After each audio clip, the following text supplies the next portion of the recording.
ನಮಸ್ತೆ ವೀಕ್ಷಕರೇ, ನಕ್ಷತ್ರವಾಣಿ ಜ್ಯೋತಿಷ್ಯಾಲಯ ಮತ್ತು ವಾಸ್ತು ವಿಜ್ಞಾನ ಕೇಂದ್ರಕ್ಕೆ ನಿಮ್ಮೆಲ್ಲರಿಗೂ ಸ್ವಾಗತ. ಜ್ಞಾನಾನಂದಮಯಂ ದೇವಂ ನಿರ್ಮಲ ಸ್ಫಟಿಕಾಕೃತಿಂ ಆಧಾರಾಂ ಸರ್ವವಿದ್ಯಾನಾಂ ಹಯಗ್ರೀವಂ ಉಪಾಸ್ಮಹೆ. ವೀಕ್ಷಕರೇ, ಇವತ್ತಿನ ವಿಷಯ ಏನೆಂದರೆ ಬುಧ ಗ್ರಹ.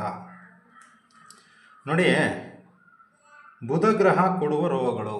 ನಮ್ಮ ಜಾತಕದಲ್ಲಿ ಬುಧ ಗ್ರಹ ವೀಕ್ ಇದ್ದರೆ ಅವನು ರೋಗಗಳನ್ನು ಕೊಡ್ತಾ ಇದ್ದಾನೆ. ವೀಕು ಅಂದರೆ ಏನರ್ಥ? ಹೆಲ್ತಲ್ಲಿ ನೋಡಿ, 6ನೇ ಮನೆ, 8ನೇ ಮನೆ, 12ನೇ ಮನೆ ಅಥವಾ 4, 10 ಇಷ್ಟು ಮನೆಗಳಲ್ಲಿದ್ದರೆ ಆರೋಗ್ಯದ ವಿಚಾರದಲ್ಲಿ ಬುಧ ವೀಕ್ ಇದ್ದಾನೆ ಅಂತ. ಬೇರೆ ವಿಷಯದಲ್ಲಿ ಸ್ಟ್ರಾಂಗ್ ಇರಬಹುದು, ಬಟ್ ಆರೋಗ್ಯದ ವಿಚಾರದಲ್ಲಿ ಬುಧ ವೀಕ್ ಇರ್ತಾನೆ ವೀಕ್ಷಕರೇ. ಅವಾಗ ಏನಾಗುತ್ತೆ ಅಂದರೆ 6ನೇ ಮನೆಯಲ್ಲಿ ಬುಧ ಇದ್ದು ನೋಡಿ, ಆ ದಶಾಭುಕ್ತಿನ ರನ್ ಆಗ್ತಾ ಇರಬೇಕು, ಅದು ಮುಖ್ಯ. ಓಕೆನಾ? ನಿಮ್ಗೊಂದು ಸಿಂಪಲಾಗಿ ಒಂದು ಉದಾಹರಣೆ ಹೇಳ್ತೀನಿ ನೋಡಿ. ನಾವು ಒಂದು ಹೋಟ್ಲಿಗೆ ಹೋಗ್ತೀವಿ. ಹೋಟ್ಲಲ್ಲಿ ಬೆಳಗ್ಗೆ ಟಿಫನ್ ಮಾಡೋದಕ್ಕೆ ಹೋಗ್ತೀವಿ. ಏನಿದೆ ಅಂತ ನಾವು ಕೇಳ್ತೀವಿ. ಅವ್ರು ಹೇಳ್ತಾರೆ ಇಡ್ಲಿ ಇದೆ, ರೈಸ್ ಬಾತ್ ಇದೆ, ಸೆಟ್ ದೋಸೆ ಇದೆ, ಪೂರಿ ಇದೆ, ಚಿತ್ರಾನ್ನ ಇದೆ, ಉಪ್ಪಿಟ್ಟಿದೆ, ಈ ಥರ ಒಂದು 10 ಥರ ಹೇಳ್ತಾರೆ. ಬಟ್ ಆದರೆ ನಾವೇನು ಮಾಡ್ತೀವಿ, ಒಂದು 2 ಇಡ್ಲಿ, 1 ವಡೆ ಕೊಡಪ್ಪ ಅಂತ ಅದನ್ನು ಆರ್ಡ್ರ್ ಮಾಡ್ತೀವಿ. ಅವನ ಹತ್ರ 10 ಐಟಮ್ ಇದ್ರೂ ನಾವು ಆರ್ಡ್ರ್ ಮಾಡಿ ತಿಂತಾರದು ಯಾವುದೋ ಇಡ್ಲಿ ವಡೆ ಅಲ್ವಾ? ಅದರಿಂದ ಹಂಗೆ ಇಲ್ಲಿ ಬುಧ ನಿಮಗೆ ಎಷ್ಟನೇ ಮನೇಲಿದೆ, ಶನಿ ಎಷ್ಟನೇಲಿದ್ದಾನೆ ಇರಬಹುದು. ಆದರೆ ಆ ದಶ ಯಾವ್ದು ನಡೀತಾ ಇದೆ, ಭುಕ್ತಿ ಯಾವ್ದು ನಡೀತಾ ಇದೆ, ಅದನ್ನು ನೀವು ತಿಂತಾ ಇರ್ತೀರ ಅಲ್ವಾ? ಹೋಟ್ಲಲ್ಲಿ 10 ಥರ ಮಾಡಿರಬಹುದು, ಆದರೆ ನೀವು ತಿಂತಾ ಇರೋದು ಇಡ್ಲಿ ವಡೆ. ಹಾಗೆ ನಿಮ್ಮ ಜಾತಕದಲ್ಲಿ ಎಷ್ಟೆಷ್ಟೋ ಗ್ರಹಗಳು ಎಷ್ಟೆಷ್ಟೋ ಮನೆಯಲ್ಲಿ ಇರಬಹುದು, ಬಟ್ ನೀವು ಈಗ ಅನುಭವಿಸ್ತಾ ಇರೋದು, ಈಗ ನೀವು ತಿಂತಾ ಇರೋದು ಯಾವುದು? ದಶಾಭುಕ್ತಿ. ಆದ್ದರಿಂದ ಈಗ ನಾನು ಹೇಳ್ತಾ ಇದ್ದೀನಿ ಅಂದರೆ ಬುಧ ದಶ ಅಥವಾ ಭುಕ್ತಿ ಸಮಯದಲ್ಲಿ ಇದು ಅನ್ವಯಿಸುತ್ತದೆ ಮತ್ತು ಈ ಮನೆಗಳಲ್ಲಿ ಕುಳಿತಿರಬೇಕು. ಇದನ್ನು ಗಮನಿಸಬೇಕು ವೀಕ್ಷಕರೇ. ನೋಡಿ, 6ನೇ ಮನೆ ಸಣ್ಣ ರೋಗಗಳು, ಸಣ್ಣ ಪುಟ್ಟ ಕಾಯಿಲೆ ಬರುತ್ತೆ, ವಾಸಿಯಾಗುತ್ತೆ, ಏನು ಸಮಸ್ಯೆ ಆಗಲ್ಲ. 8ನೇ ಮನೆ ದೀರ್ಘಕಾಲಿಕ ಕಾಯಿಲೆ, ಕ್ರೋನಿಕ್ ಡಿಸೀಸು, ನೋವು ಕೊಟ್ಟು ಬಾಧೆ ಕೊಡುತ್ತೆ, ನೋವಿನಿಂದ ನರಳೋ ರೀತಿ ಮಾಡುತ್ತೆ, ಇದು 8ನೇ ಮನೆ. 12ನೇ ಮನೆ ಆಸ್ಪತ್ರೆಗೆ ದಾಖಲಾಗುವುದು ಮತ್ತು ಸಾವು. ಹೆಚ್ಚು ಆಸ್ಪತ್ರೆಗೋಸ್ಕರ, ಈ ಮೆಡಿಸನ್ಗೋಸ್ಕರ ಹೆಚ್ಚು ಹಣವನ್ನು ಖರ್ಚು ಮಾಡಿಸ್ಬಿಡುತ್ತೆ. ಯಾವಾಗಲೂ ಒಂದು ತಿಂಗಳಲ್ಲಿ 2 ಸತಿ 3 ಸತಿ ಆಸ್ಪತ್ರೆಗೆ ವಿಸಿಟ್ ಆಗಲೇಬೇಕಾಗುತ್ತೆ. ಮತ್ತು ಈ 4-10 ಇದು ಒಂದು ಲೈಫ್ ಸ್ಟೈಲ್ ಡಿಸೀಸು. ನಿಮ್ಮ ಜೀವನ ಶೈಲಿ ಸರಿ ಇಲ್ಲ, ಒಂದೇ ಕಡೆ ಕೂತ್ಕೊಂಡು ಕಂಪ್ಯೂಟ್ರಲ್ಲಿ ಏನೋ ಕೆಲಸ ಮಾಡ್ತಾ ಇರ್ತೀರ, ಅಥವಾ ಮನೇಲಿ ಕೂತ್ಕೊಂಡು ಟಿ ವಿ ನೋಡ್ತಾ ಇರ್ತೀರ, ಚಲನವಲನಗಳಿಲ್ಲ, ಆ್ಯಕ್ಟಿವಿಟಿ ಕಮ್ಮಿ ಇದೆ, ಅದರಿಂದ ಉಂಟಾಗುವಂಥ ಸಮಸ್ಯೆ. ಓಕೆನಾ ವೀಕ್ಷಕರೇ? ಇದಿಷ್ಟು ನೋಡ್ಕೊಳ್ಳಿ. ಈಗ ಬುಧ ಗ್ರಹ ಕೊಡುವ ರೋಗಗಳನ್ನು ನಾವು ನೋಡ್ತಾ ಹೋಗೋಣ ವೀಕ್ಷಕರೇ. ನೋಡಿ, ಮೊದಲನೆಯದಾಗಿ ಮೂರ್ಛೆ ರೋಗ, ಫಿಟ್ಸು. ಇದೆಲ್ಲ ಸಾಮಾನ್ಯವಾಗಿ ನಿಮಗೆ ಗೊತ್ತಿರುತ್ತೆ. ಮೂರ್ಛೆ ರೋಗ ಬಂದವ್ರಿಗೆ, ಫಿಟ್ಸ್ ಬಂದವ್ರಿಗೆ ಕೈಗೆ ಒಂದು ಕಬ್ಬಿಣದ ವಸ್ತು ಅಥವಾ ಒಂದು ಯಾವುದೋ ಒಂದು ಬೈಕ್ ಏನೋ ಒಂದು ಕೊಟ್ಟರೆ ಅದು ಸರೋಗುತ್ತೆ ಅಲ್ವಾ? ಈ ರೋಗವನ್ನು ಕೊಡೋದು ಬುಧ ಗ್ರಹ. ಎರಡನೆಯದಾಗಿ ಕಿವಿ, ಮೂಗು, ಗಂಟಲು, ENT ಪ್ರಾಬ್ಲಮ್. ಈ ಕಿವಿ ಸಮಸ್ಯೆ ಇದೆ ಅಥವಾ ಮೂಗಿನ ಸಮಸ್ಯೆ ಇದೆ, ಕಿವಿನಲ್ಲಿ ಕೆಲವೊಂದು ಒಂಥರ ಕಿವಿ ಸರಿಯಾಗಿ ಕೇಳಿಸ್ತಾ ಇರಲ್ಲ, ಸಿಕ್ಕಾಬಟ್ಟೆ ಗುಗ್ಗೆ ಕಟ್ಕೋತಾ ಇರುತ್ತೆ, ಅಥವಾ ಕಿವಿನಲ್ಲಿ ಒಂಥರ ರಾಸಾಯನಿಕ ದ್ರವ ಸೋರುವಿಕೆ ಆಗ್ತಾ ಇರುತ್ತೆ. ಇದು ಮೂಗು ಪದೇ ಪದೇ ಮೂಗು ಕಟ್ಕೊಳ್ಳೋವಂಥದ್ದು, ಮೂಗಿಗೆ ಸಂಬಂಧಪಟ್ಟಂಗೆ ಸರಿಯಾಗಿ ಉಸಿರಾಡೋಕ್ಕಾಗದೇ ಇರೋವಂಥದ್ದು, ಏನಾದರೂ ತಗೊಳ್ಳಿ, ಮೂಗಿಗೆ ಸಂಬಂಧಪಟ್ಟಂಗೆ ಪ್ರಾಬ್ಲಮ್ ಅಂದರೆ ಅದು ಬುಧ. ನೆಕ್ಸ್ಟು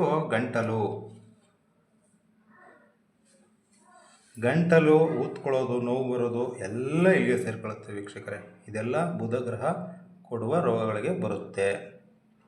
ಮೂರನೆಯದಾಗಿ ಸೋರಿಯಾಸಿಸ್.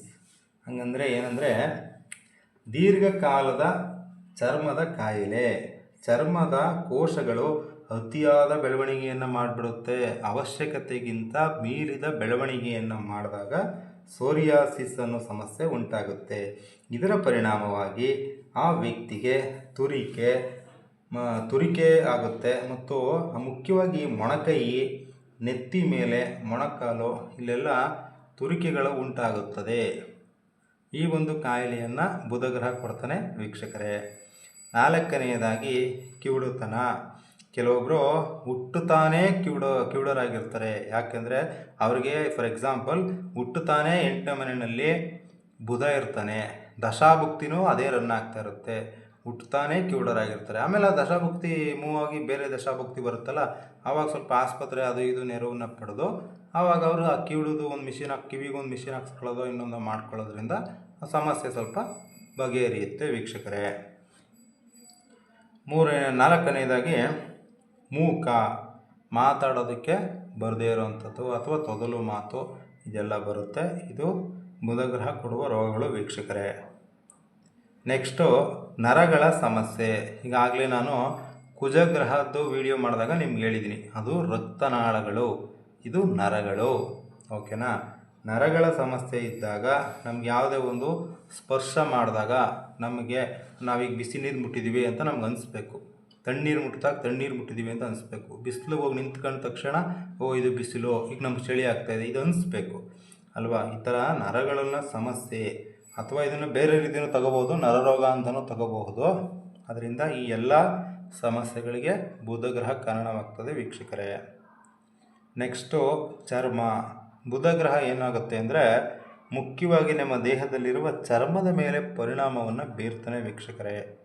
ಓಕೆನಾ. ಸ್ಕಿನ್, ತ್ವಚೆ ಚೆನ್ನಾಗಿರಬೇಕು ಅಂದರೆ ಬುಧಗ್ರಹ ಚೆನ್ನಾಗಿರಬೇಕು ವೀಕ್ಷಕರೇ. ನೆಕ್ಸ್ಟು ಬಿಳಿ ತೇಪೆಗಳು, ವೈಟ್ ಪ್ಯಾಚಸ್ಸು, ಈ ಒಂದು ಕಾಯಿಲೆಗೂ ಬುಧಗ್ರಹ ಕಾರಣವಾಗುತ್ತೆ ವೀಕ್ಷಕರೇ. ಸ್ಮರಣಾಶಕ್ತಿ, ಸ್ಮರಣೆ ನಷ್ಟ, ಮೆಮೊರಿ ಲಾಸ್. ನೋಡಿ, ಕೆಲವೊಂದು ಅಪಘಾತಗಳು ಸಂಭವಿಸಿದಾಗ ಮೆಮೊರಿ ಲಾಸ್ ಆಗಿಬಿಡುತ್ತೆ, ಅವ್ರು ಹಿಂದಿನಿಂದೆಲ್ಲ ಮರ್ತು ಬಿಡ್ತಾರೆ. ಬಟ್ ಹಾಗೆ ಇರುತ್ತಾ ಇಲ್ಲ, ಆಮೇಲೆ ಅವ್ರು ಸರೋಗ್ತಾರೆ. ಆ ದಶಾಭುಕ್ತಿ ಆ ಪೀರಿಯಡ್ ಮುಗಿಯೋವರೆಗೂ ಹಂಗಿರ್ತಾರೆ, ಆಮೇಲೆ ಅದು ಸರೋಗುತ್ತೆ. ಇದನ್ನೆಲ್ಲ ಬುಧಗ್ರಹ ಕೊಡುತ್ತೆ ವೀಕ್ಷಕರೇ.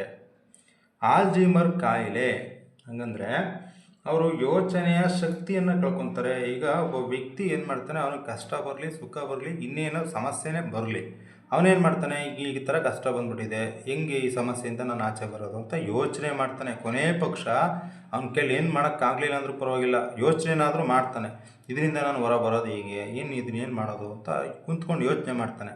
ಆ ಯೋಚನೆ ಮಾಡೋ ಶಕ್ತಿನೇ ಕಳ್ಕೊಂಬಿಡುತ್ತೆ. ಇದನ್ನು ಆಲ್ಝೀಮರ್ ಕಾಯಿಲೆ ಅಂತ ಹೇಳ್ತಾರೆ.